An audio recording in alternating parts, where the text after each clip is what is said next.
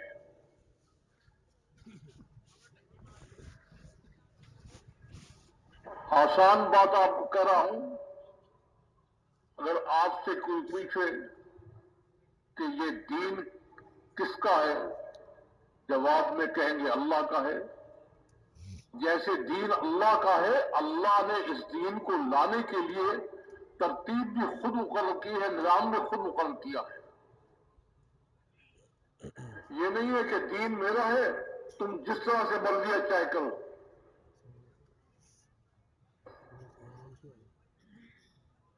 تو اس دین کو لانے کے لیے جو نظام ہے وہ سیدنا آدم علیہ السلام سے چلا ہے، اور خاتم الانبیاء سید الرسل امام عالم حضرت محمد صلی اللہ علیہ وسلم پر آ کر ختم ہوا ہے، سارے دعوت کے نظام سے آئے ہیں۔ دین کو لانے کا صرف ایک نظام ہے، وہ دعوت اللہ ہے۔ پوری انسانی تاریخ کو آپ دیکھیں گے، دین جب بھی آیا ہے دعوت سے آیا، اس کے علاوہ نہیں آیا۔ دین کو لانے کا جذبہ آج بھی موجود ہے۔ اس کے لیے بے چینی بھی موجود ہے کہ کسی طرح سے دین آ جائے، لیکن اللہ سے لڑائی ہے۔ اللہ کہتے ہیں دین کے آنے کا راستہ یہ ہے، ہم کہتے ہیں یہ ہے۔ ہم جلوس نکالنا، نعرے لگانا، ہڑتالیں کرنا،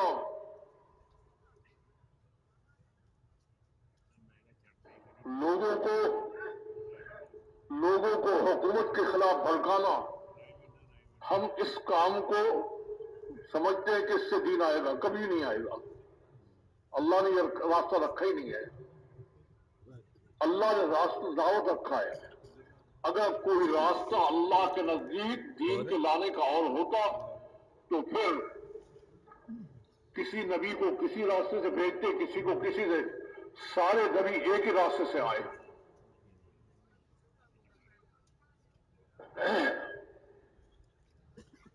ختم نبوت کے بعد نبوت کو ختم کیا ہے، تبلیغ و دعوت کے کام کو ختم نہیں کیا۔ وہ کام جو نبیوں کے ذمے تھا وہ اللہ نے اس امت کے ذمے لگا دیا ہے۔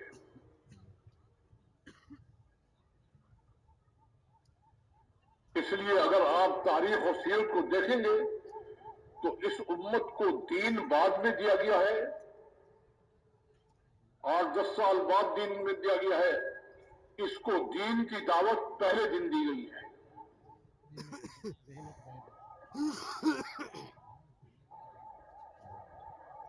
میں نے پہلے بھی ذکر کیا ہے کہ ایک بہت بڑے وکیل میرے پاس نماز پڑھتے تھے، وہ مجھے کہنے لگے مولانا جماعتیں آتی ہیں، آپ بھی دعوت پر اتنا زور دیتے ہیں، دعوت کے متعلق کہتے ہیں اللہ نے تو نماز کو سب سے بڑی چیز قرار دیا ہے، آپ دعوت کے پیچھے لگے ہوئے ہیں۔ تو وکیل صاحب تھے۔ میرا معاملہ یہ ہے کہ میں بحث میں نہیں پڑھتا۔ میں نے وکیل صاحب سے کہا کہ آپ نے تاریخ اور سیرت کی کوئی کتاب پڑھی ہے؟ کہنے نے بہت کتابیں پڑھی ہیں۔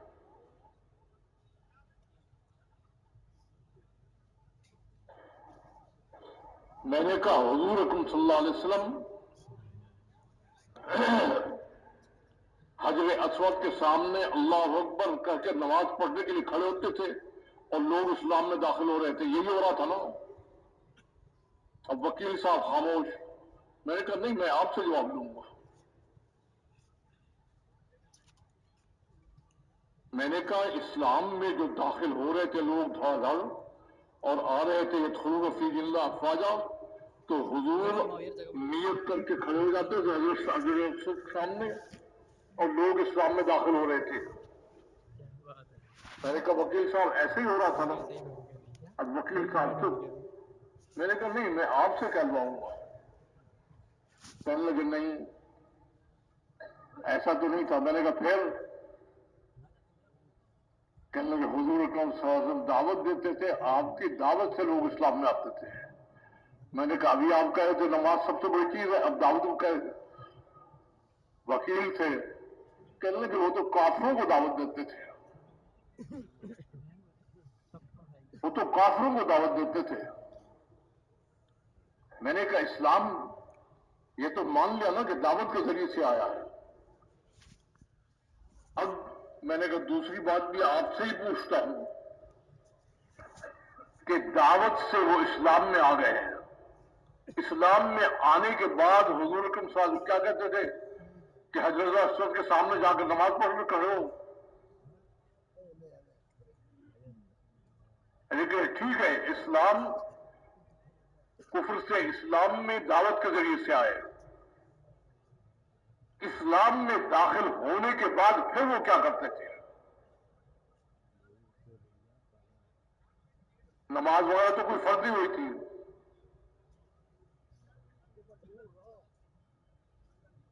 اب وکیل صاحب سے میں نے کہا پوچھتا ہوں نا کہ یہ حضرت بلال حبشی رضی اللہ تعالیٰ عنہ کو گھسیٹا جا رہا تھا، بدن کے خون جاری ہو رہا تھا، حضرت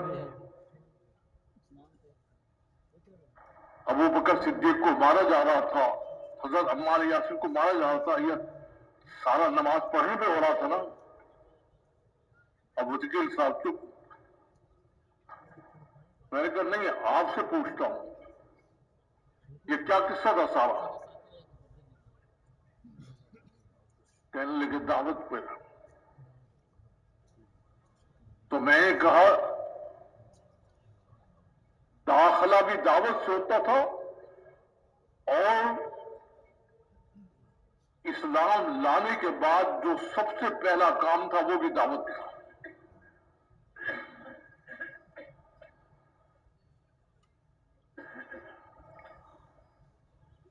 اسلام لانے کے بعد سب سے پہلا کام دعوت تھا۔ وہ کہہ رہے ہیں کہ اگر تم دعوت چھوڑ دو تو ہم تمہیں کوئی تکلیف نہیں دیں گے، مگر وہ کیا کہہ رہے ہیں؟ وہ کہتے ہیں وہ کیا جواب میں دیتے تھے؟ کہتے تھے جان جائے جائے لیکن دعوت نہیں جا سکتی۔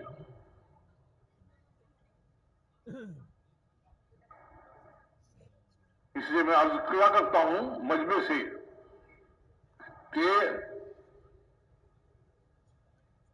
اس زمانے میں دعوت سے داخل ہوتے تھے اور دعوت سب سے پہلا کام تھا، اس لیے وہ دعوت کے لیے مرتے اور جیتے تھے۔ ہم مسلمان گھر میں پیدا ہو گئے، نماز پڑھ لی، کچھ ہم اپنے آپ کو مسلمان سمجھتے ہیں۔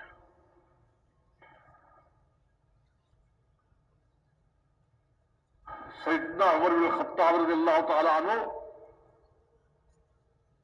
اپنے خطبے میں یہ مستقل فرمایا کرتے تھے، کہتے تھے قیامت کے دن اگر اس امت میں کھڑا ہونا ہے، اس امت میں کھڑا ہونا ہے تو اس امت کے ہونے میں شرط لگائی ہے کہ وہ انسانوں کے لیے پیدا کیے گئے ہیں اور انسانوں کی رہنمائی کے لیے پیدا کیے ہیں، اگر یہ کام نہیں کرو گے تو قیامت میں اس امت میں کھڑے نہیں ہو سکو گے۔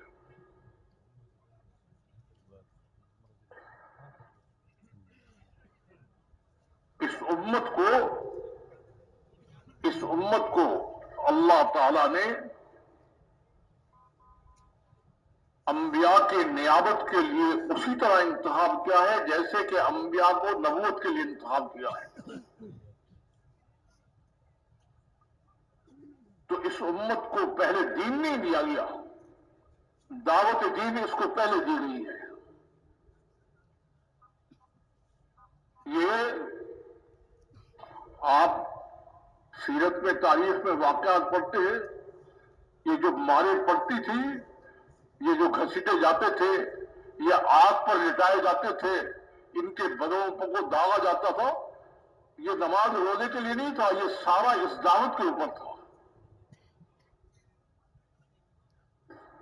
نماز تو 10 سال بعد فرض ہوئی ہے، اس کے لیے اس کو تکلیفیں دی جاتی تھی، اور امت کا ہر فرد کیا کہتا تھا؟ جان جائے گی لیکن کام نہیں جائے گا۔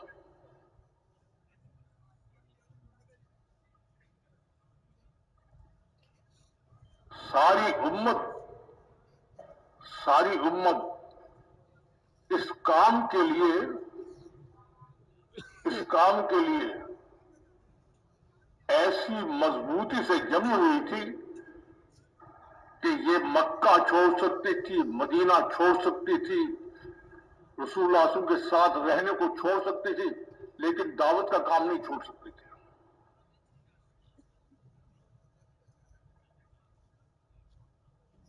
اور آج ہم کس مقام پر پہنچے ہوئے ہیں؟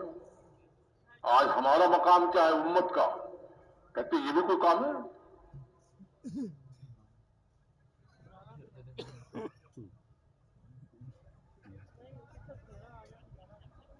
صحابہ کرام جب دنیا میں جاتے تھے تو سب سے پہلے وہ اعلان کرتے ان اللہ ابتع سنا، ہم ملکوں کے فتح کرنے کے لیے نہیں آئے ہیں، ہمیں اللہ نے انسانوں کی رہنمائی کے لیے مبعوث کیا ہے، ہم اللہ کے پیغام کو دنیا میں پہنچانے کے لیے آئے ہیں۔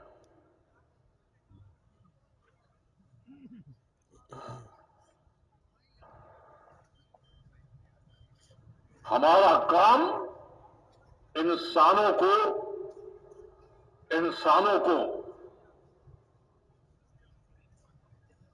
کفر کی زندگی سے نکال کر اسلام کی مبارک زندگی میں لانا ہے۔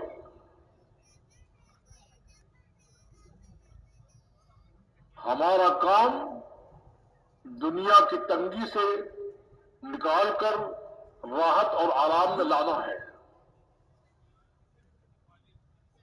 ہم ملکوں کے فتح کرنے کے لیے نہیں بھیجے گئے، ہمیں انسانوں کو اللہ کا پیغام پہنچانے، اللہ کا تعلق پیدا کرنے اور اللہ کی طرف بلانے کے لیے بھیجا گیا ہے۔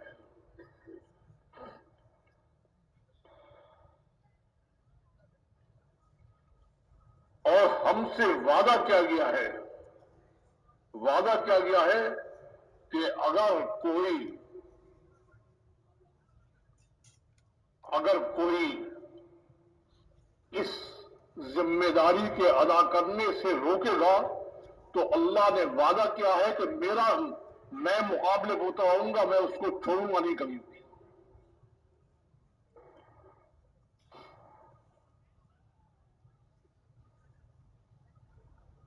یہ مجاہدین میرے پاس آتے ہیں، کہتے ہیں آپ جہاد کا انکار کرتے ہیں۔ میں ان سے کہتا ہوں جہاد کا انکار نہیں کرتا، بلکہ جو جہاد تم کرتے ہو اس کا انکار کرتا ہوں۔ اللہ نے جو جہاد فرض کیا ہے اس میں سب سے پہلی چیز اللہ نے بتائی ہے کہ مجھے میدان میں لے کر اترو، خود جاؤ گے تو مار کھاؤ گے، مجھے میدان میں لے کر اترو، اور مجھے میدان میں لے کر اترنا ہے تو میرے بن جاؤ۔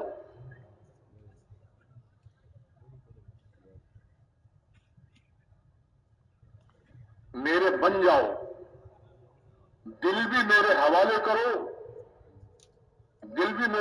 کرو، اور جسم بھی میرے حوالے کرو۔ دل تمہارا میرے سوا کسی کو نہیں دیکھے، اور جسم سے جو عمل نکلے وہ میرے حکم کے مطابق نکلے. میرے بننے کے لیے دو شرطیں ہیں. دل بھی میرے حوالے کرو، دل بھی میرے حوالے کرو اور جسم بھی میرے حوالے کرو.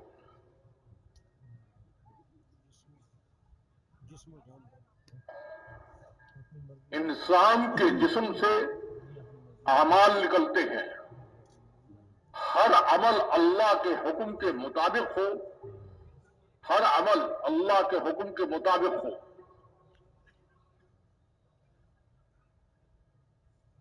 صرف یہ نہیں جو آج ہم نے سمجھ لیا ہے. آج بہت بڑا معالجہ ہے کہ ہم سمجھتے ہیں دین کیا ہے؟ نماز، روزہ، حج، زکات. دین اس کا نام نہیں ہے. دین پوری زندگی کو اللہ کے حکم کے مطابق گزارنا ہے.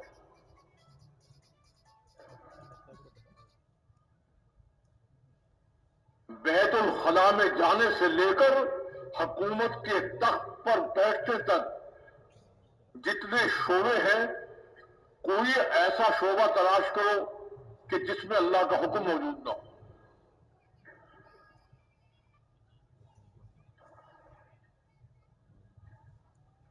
کھانا پینا ہو، رہنا سہنا ہو، شکل صورت ہو، لباس ہو، تجارت ہو، زراعت ہو، حکومت ہو، ہر چیز کے متعلق اللہ کے احکام موجود ہیں. اور ان احکام کے مطابق ساری زندگی کو چلانا یہ اللہ کا مطالبہ ہے. دل اللہ کو ایسا دے کہ دوسرے کو نہ دیکھے.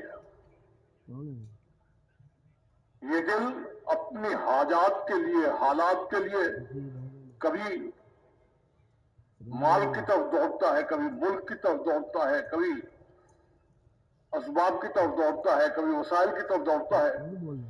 یہ سارے کفر کے راستے ہیں. اسلام کا راستہ کیا ہے؟ اسلام کا راستہ یہ ہے کہ جو بھی حالات ہے، جو بھی حاجات ہے، جو بھی صورت ہو، سیدھا دل اللہ کے پاس پہنچ جائے، اللہ کے علاوہ کہیں نہ جائے. دل اللہ کا بن جائے اور اللہ کے علاوہ دیکھے. یہ سمجھنا چونکہ مشکل تھا تو اللہ رب العزت نے سیدنا ابراہیم علیہ السلام کو امام بنا دیا کہ تاکہ انسانوں کو سمجھائیں کہ ایمان کیا چیز ہے.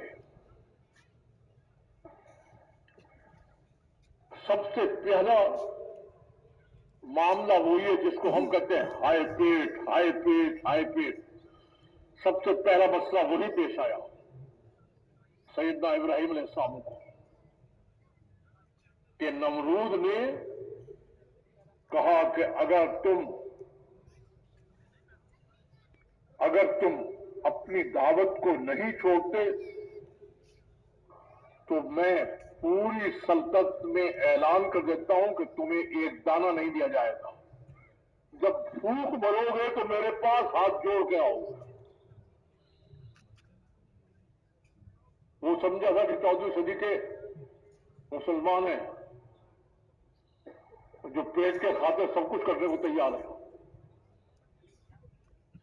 حضور اکرم صلی اللہ علیہ وسلم فرماتے ہیں کہ اس جگہ گئے، اس جگہ گئے، اس جگہ گئے، جہاں گئے سب نے یہی بات کہی کہ حکومت نے تمہیں کھانے پینے کی کوئی چیز دینے کا منع کر دیا ہے، ہم کوئی چیز نہیں دے سکتے. شام کو خالی ہاتھ گھر کی طرف لوٹے، خیال آیا کہ گھر والے کہیں گے کہ کوئی کھانے پینے کی چیز لے کر نہیں آیا، تو ریت مٹی وغیرہ پھلی بوری میں ہے. تھکے ہوئے تھے، اس بوری کو ڈال کر چکی کے پاس ڈال دیا، خود جا کر سو گئے. آپ کی اہلیہ اٹھی، بوری کھولی، دیکھا کہ اس میں تو ایسا غلہ ہے اور ایسے شاندار کھانے کی چیزیں ہیں کہ جو کہیں دنیا میں دیکھی نہیں جاتی.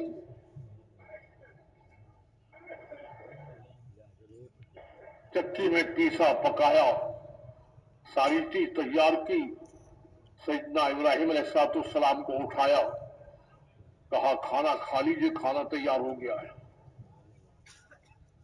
سیدنا ابراہیم علیہ السلام نے فرمایا کھانا کہاں سے آیا؟ کہنے لگے وہ جو آپ کھانا لے کر آئے تھے، کھانے کی چیزیں لے کر آئے تھے، وہ تو ہم کبھی دیکھی نہیں تھی.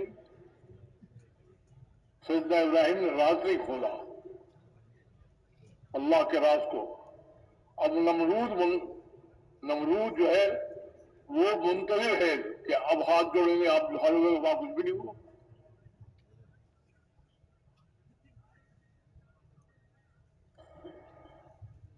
تو دل اللہ کا بن جائے، دل اللہ کا بن جائے، اس کا کیا مطلب ہے؟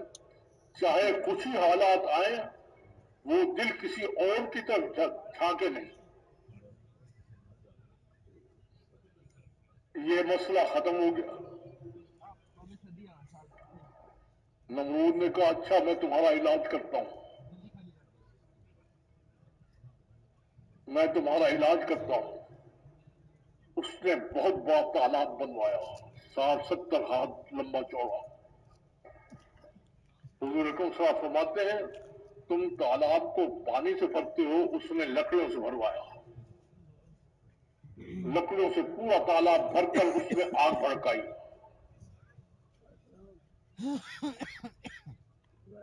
آگ اتنی تیز کہ پرندہ اس میں گزرتا تھا وہ بھی جل کر گر پڑتا تھا. اب چونکہ آگ کے قریب نہیں جا سکتے تھے، اس لیے ایک آلہ تیار کیا، منجنیق جس کو کہتے ہیں، جس کے ذریعے سے پھینکا جائے. چونکہ آگ کے قریب نہیں جا سکتے تھے تو حضرت ابراہیم علیہ السلام کو اس میں پھینکنے کے لیے وہ آلہ تیار کیا. اب ایمان کی حقیقت کو سمجھیے.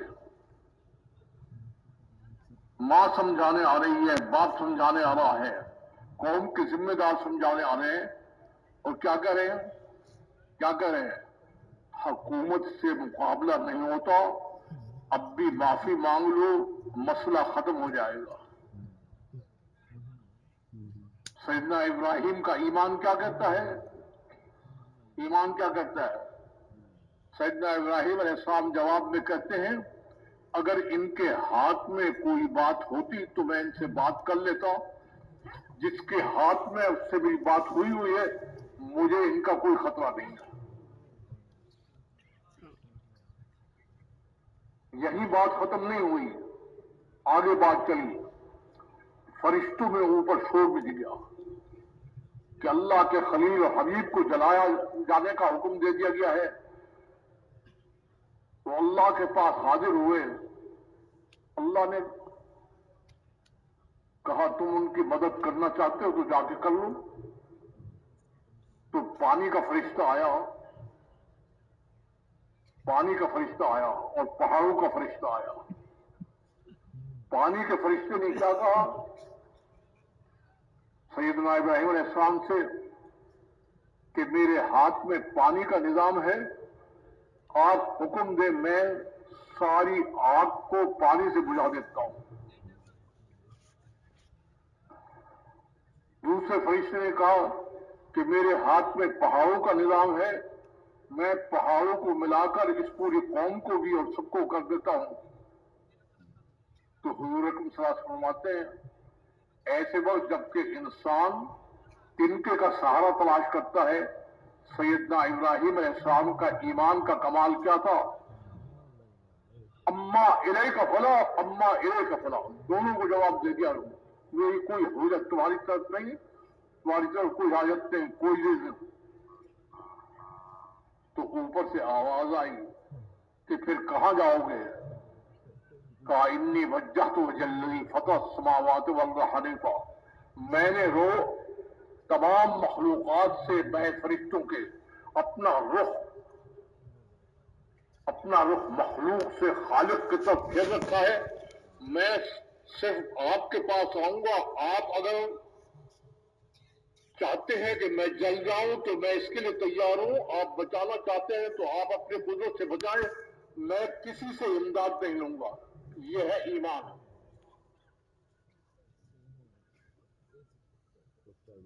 انہوں نے اٹھا کے آگ میں پھینک دیا. اوپر سے آپ کا حکم آ گیا کہ سب کے جلانے کے لیے ہے, میرے خلیل کو جلانے کے لیے نہیں ہے. تو ٹھنڈک بن جاؤ اور سلامتی بن جاؤ. ایک دن نہیں, 2 دن نہیں, ایک عرصے تک سیدنا ابراہیم اس آگ میں رہے. باہر آگ تھی, اندر گوگرال تھی. باہر والے یہی سمجھ رہے تھے کہ یہ ختم ہو گئے, لیکن کچھ بھی نہیں.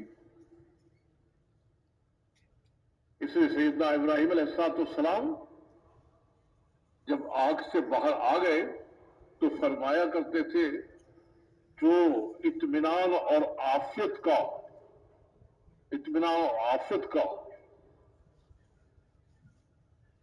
موقع اس آگ میں تھا, وہ کبھی مجھے ملا نہیں. نہایت اطمینان اور عافیت کی جگہ تھی. بڑے آرام سے زندگی گزارتی. تو ایمان کی حقیقت بتائی کہ ایک طرف وسائل اور اسباب ہیں اور ایک طرف رب اسباب ہے. کفر اور اسلام میں فرق کیا ہے؟ کفر اور اسلام میں فرق کیا ہے؟ اسلام کہتا ہے رب اسباب کے پاس جا. جب کوئی ضرورت پڑے سیدھا اس کے پاس جاؤ. اسباب کو بھی استعمال کرنا ہے تو اس کو ساتھ پہلے لے اور اس کا بن کر چل, وہ تیرے ساتھ ہو جائے, پھر یہ اسباب بھی تیرے حق میں استعمال ہو. اسباب کا استعمال منع نہیں ہے, لیکن اسلام کیا کہتا ہے کہ رب اسباب کے پاس چلا جاؤ. رب اسباب خواہ اس اسباب سے تیری زندگی بنا دیں گے, خواہ اپنی قدرت سے زندگی بنا دیں گے. اللہ ہر چیز پر قادر ہے.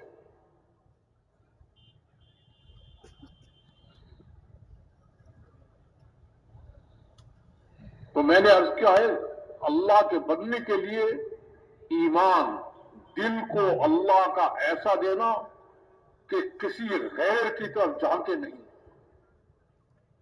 اور جسم کو اس طرح سے اللہ کے حکموں کا پابند بنانا کہ ہر عمل اللہ کے حکم کے مطابق ہو. جب انسان یہ دونوں کر لیتا ہے تو اس پر اللہ تعالی اعلان کرتے ہیں کہ تو میرا بن گیا ہے, میں تیرا بن گیا. جب اللہ کسی کے بن جائے تو باقی کیا رہ گیا ہے؟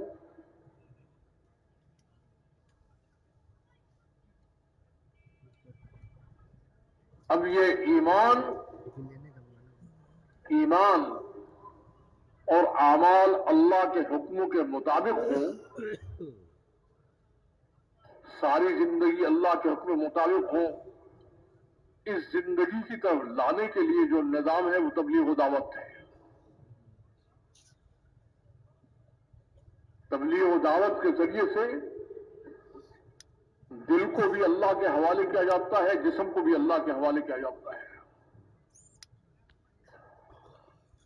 تبلیغ و دعوت کا نظام انسان کا رخ وسائل و اسباب سے رب اسباب و وسائل کی طرف موڑنے کے لیے ہے. اور جب انسان کا رخ اللہ کی طرف مڑ جاتا ہے تو اللہ اس کو 2 انعام دنیا میں دیتے ہیں, 2 آخرت میں دیتے ہیں. دنیا میں 2 انعام کیا ہے؟ ایک بڑا انعام ہے, ایک چھوٹا انعام ہے. بڑا انعام کیا دیتے ہیں؟